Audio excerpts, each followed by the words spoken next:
I think here's the most important point. There are residents who lived in Washington, D.C. their entire lives. Their parents lived here. Their grandparents lived here. And they have lived for generations in intolerable conditions of crime and decay. There are parts of the city, I moved to the city 20 years ago.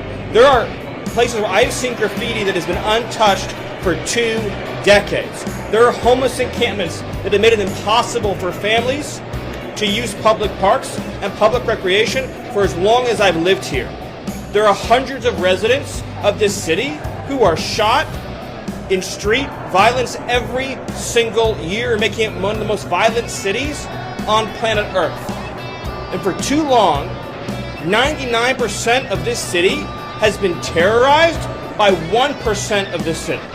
And the voices that you hear out there, those crazy communists, they have no roots, they have no connections to the city, they have no families they are raising in this city, they have no one that they are sending to school in this city, they have no jobs in this city, they have no connections to this community at all.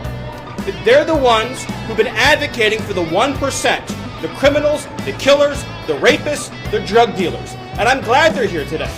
Because me, Pete, and the Vice President are all going to leave here, and inspired by them, we're going to add thousands more resources to this city to get the criminals and the gang members out of here. We're going to dismantle those networks, and we're going to prove that a city can serve for the law-abiding citizens who live there. We are not going to let the communists destroy a great American city, let alone the nation's capital.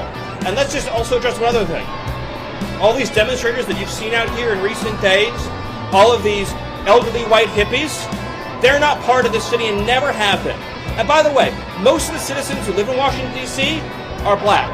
This is not a city that has had any safety for its black citizens for generations. And President Trump is the one who is fixing that with the support of the Metropolitan Police Department, the support of the National Guard, and our federal law enforcement officers. So we're going to ignore these stupid white hippies that all need to go home and take a nap because they're all over 90 years old, and we're going to get back to the business of protecting the American people and the citizens of Washington.